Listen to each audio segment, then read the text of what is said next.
आजकल सबसे ज़्यादा बड़ा इशू अगर पाकिस्तानियों से पूछें तो वो महंगाई का है। और ये सिर्फ आज का मसला नहीं है, पिछले कई सालों से मुसलसल हम इस चक्की में पिस रहे हैं जहाँ एक आम आदमी अपनी गुज़र बसर के लिए 2 वक्त की रोटी खाने के लिए तगोदो में है और उसको मुश्किलात पेश आ रही हैं। शाम को रात को बच्चों का पेट भर के सारे लोग सुला नहीं सकते आजकल, ये सूरत हाल है और बहुत ही तकलीफ है। ये कहना बहुत आसान है लेकिन जो इस तकलीफ़ से गुज़र रहा हो वही बता सकता है कि उसके लिए कितनी मुश्किल है, जिसके सामने बच्चे पड़े हों और उसके लिए खाने की रोटी दस्तयाब ना हो।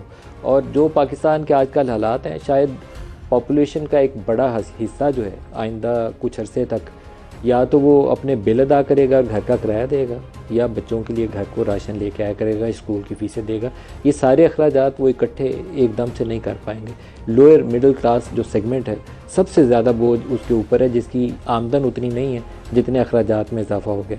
आजकल बिलों के ख़िलाफ़ एहतजाज हो रहा है, तो एहतजाज अगर महंगाई के हाथों ही देखूँ तो फिर तो आटे के ऊपर भी होना चाहिए। आटा 160-70 रुपये पे चला गया। चीनी के ऊपर भी होना चाहिए, तकरीबन उसी रेट के ऊपर चीनी भी दस्तयाब है। जो रुपया है डॉलर के मुकाबले में वो 300 के इर्द गिर्द घूम रहा है, जो बुनियाद है इन सारी ख़राबियों की, क्योंकि करेंसी के अंदर जान कोई नहीं है। आपकी फ़ॉरेन एक्सचेंज अर्निंग्स बड़ी नहीं है, पाकिस्तान से बरामदात में इजाफा नहीं हुआ, इन्वेस्टमेंट नहीं आई है पाकिस्तान में। उसकी वजह से रुपये के ऊपर दबाव मुसलसल बढ़ता जा रहा है। 104 रुपये के ऊपर इसाक डार के ऊपर लोग कहते थे कि इसने मसनूई तरीके से रोक के रखा हुआ है 2017 में डॉलर को। PTI की हुकूमत आई तो रुपया गिरना शुरू हो गया, क्योंकि फौरी तौर पे IMF के पास नहीं गए थे।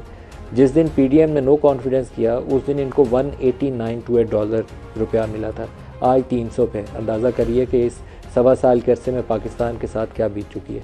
जितना रुपया गिरेगा उतनी इम्पोर्टेड फ्यूल ऑयल जो है उसकी कीमत ऊपर जाएगी, उतनी बिजली बनाने की लागत ऊपर जाएगी, उतनी ट्रांसपोर्टेशन कॉस्ट ऊपर जाएगी, उतनी ही बाकी अशिया की कीमतें ऊपर जाएंगी। हर चीज़ पाकिस्तान में इम्पोर्टेड है, LNG भी बाहर से मंगवाते हैं, फर्नेस ऑयल भी बाहर से मंगवाते हैं, तो कीमतें बहुत ऊपर चली जाती हैं। अब लोगों को कंपनसेट कैसे किया जाए?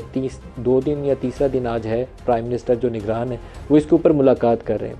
बिजली के मामले के अंदर एक बहुत बड़ा जो बोझ है पाकिस्तान के सर के ऊपर वो सर्कुलर डेट का है। जिस कीमत के ऊपर हम बिजली बेचते हैं वो कीमत हम लोगों से मुकम्मल तौर पर वसूल नहीं कर सकते।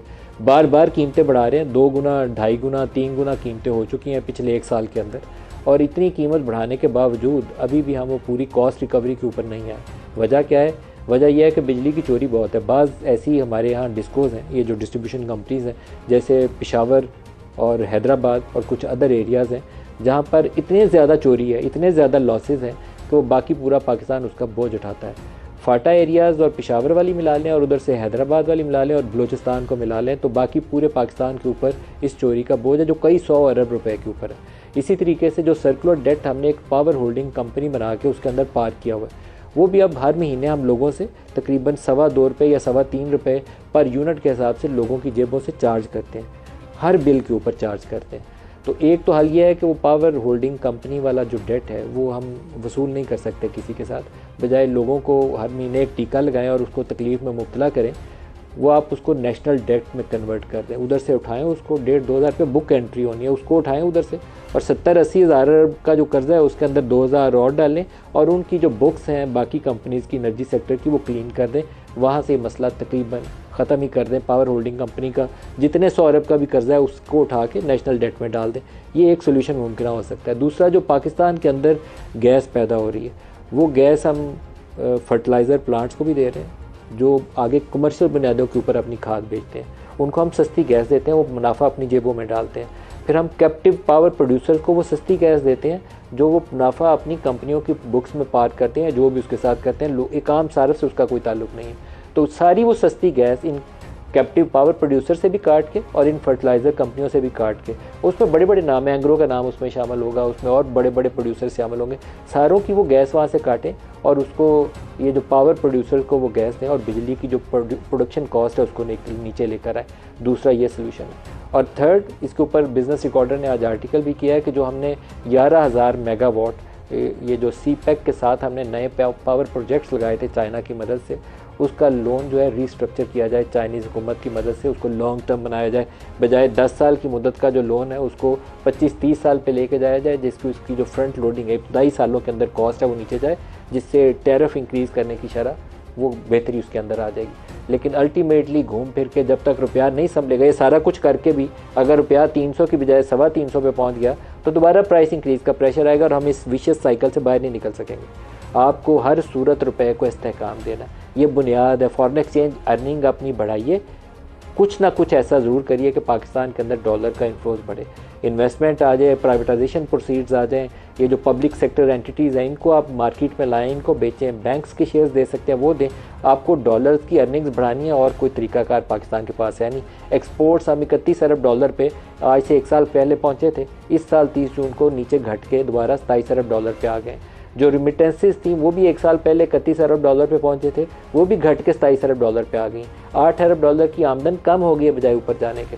तो हमारे पास मौजूद हैं, वो अंडरस्टैंडिंग है, हमारे पास सॉल्यूशंस का भी पता है, लेकिन इम्प्लीमेंटेशन प्लान जो है वो नहीं है, कैपेसिटी नहीं है। और एक उसकी बड़ी वजह पाकिस्तान के अंदर सियासी मसाइल है। हम आपस की लड़ाइयों में इतना मसरूफ़ हैं कि किसको जेल में डालना है, किसके ऊपर FIR कटनी है, किसको रिहाई के बाद दोबारा पकड़ना है, किसको चोर डाकू के नाम से पुकार के उसका इमेज सियासी जो है तौर पर तबाह करना है। इन चक्रों में हमने कई साल लगवा दिए। यहाँ धरना करना है, यहाँ मुजाहरा करना है, इसकी हुकूमत बनानी है, इसकी गिरानी है, इससे हमें आगे निकलना पड़ेगा। अगर ये नहीं सोचेंगे तो फिर पाकिस्तान को बचाने का कोई और रास्ता नहीं है, और ये सारों को सोचना पड़ेगा।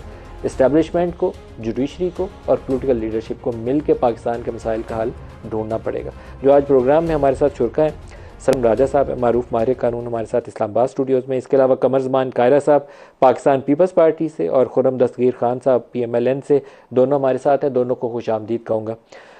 राजा साहब, आमतौर पर बिजली के बिलों के ऊपर तो आपसे सवाल नहीं करना चाहिए, लेकिन ये जो इस वक्त कॉम्प्लेक्स सिचुएशन है जो हम फेस कर रहे हैं, इसका सोल्यूशन आप सजेस्ट कर सकते हैं? सोल्यूशन क्या है? कभी बिजली के बिलों के हाथों लोग रुसवा हो रहे हैं, कभी आटे के हाथों। हमने देखा था ट्रकों के ऊपर बोरी फ्री आटे के लेने के लिए कपड़े तो हज़ारों लाखों ने फड़वाए थे, जाने भी लग गई लोगों की।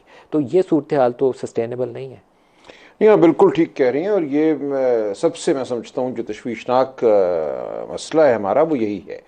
और जो आपने जायज़ा पेश किया बिजली के हवाले से वो बहुत मुफस्सल है और बड़ी हद तक मैं समझता हूँ दुरुस्त हैं।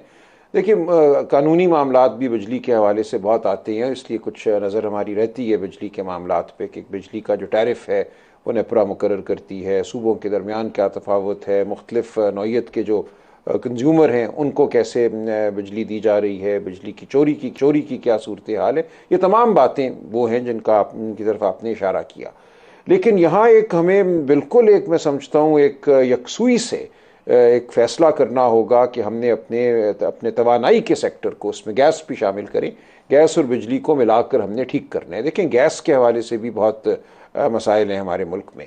हमारे सूबों के दरमियान तफरीक है। एक सूबा जिसमें गैस निकलती है वो समझता है, या आइन के रूह से ये दुरुस्त भी है बात किसी हद तक, कि उसका उस गैस पे पहले हक है, उसको वो सस्ती गैस मिलनी चाहिए। पंजाब जहाँ गैस नहीं निकलती, यहाँ हमें दरामद करके LNG जिसको कहते हैं, जो कि इंतहाई महंगी है, वो देनी है सनत को। तो सूबों के दरमियान भी एक चपकलश है। एक नुक्ता नज़र ये है कि गैस से हमें बिजली बनानी चाहिए। हम क्यों फर्नेस ऑयल से बिजली बनाते हैं बहुत बड़ी हद तक, जिसकी वजह से बिजली की कीमत बढ़ जाती है। यही गैस जो है उससे हम अगर बिजली बनाएं, बिजली सस्ती होगी तो हमारी सनत जो है वो दुनिया की मंडियों में कम्पीट कर सकेगी, मुसाबकत में शामिल हो सकेगी।